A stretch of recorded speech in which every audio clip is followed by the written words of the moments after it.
আমাকে ডেকেছেন? হ্যাঁ তোমাকে দেখেছি। কেন দেখেছি জানো? কেন? সেদিন সকালে তুমি বের হয়ে গেলে কোথায় গিয়েছিলে?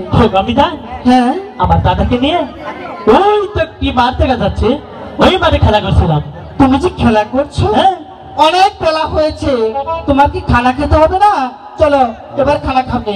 আমি জান, আমি একটি কথা বলতে চাই। আমি জান একটি কথা? হ্যাঁ, মায়ের কাছে অনেক কথা বলতে পারো, বলো না, আমি শুনবো। আমি জান, হ্যাঁ আমার দাদাকে নিয়ে ওই তো দূরে একটি সারাবাজার গাছ দেখা যাচ্ছে, ওই সারাবাজার গাছে যাবে মাছ ধরতে।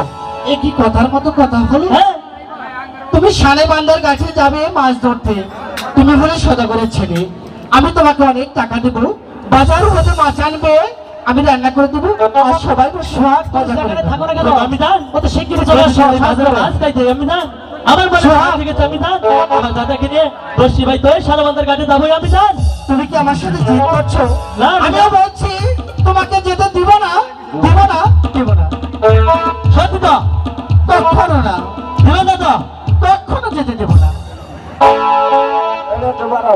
হাই গো বিনা ভাই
আমাকে যেমন করে করেছে, বিদায় না দিয়ে কি আর হবে?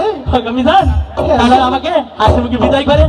ঠিক আছে, আমি তোমাকে বিদায় দিতে পারি, আমার একটি কথা রাখবে? বলেন। আমি জান বেলা দুপুরে থাকতে যাবে, বেলা দুপুর হলে কিন্তু আমার মহলে ঘুরে আসবে। ঠিক আছে আমি জান, তাহলে তাই হবে। আমি জান বলেন তোমার সাথে কে যাবে? কেন? আমি জান আমার সাথে আমার দাদা যাবে। জন্টু? হ্যাঁ। এই পাগল ছেলেটা? হ্যাঁ আমি জান তোমার পাগল ছেলে। একে নিয়ে যেও না। কেন? কেন জানো? হ্যাঁ, এ যেন যাবে সেখানে একটি করে গন্ডগোল করার। কি আমি জান গন্ডগোল করবি না তো?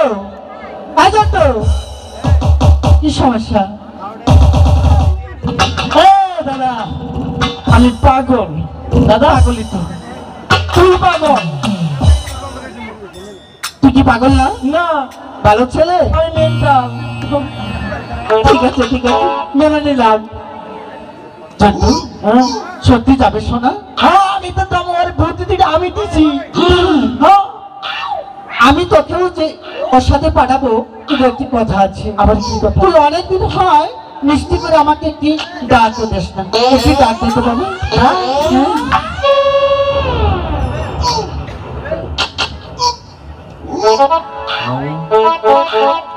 মাছ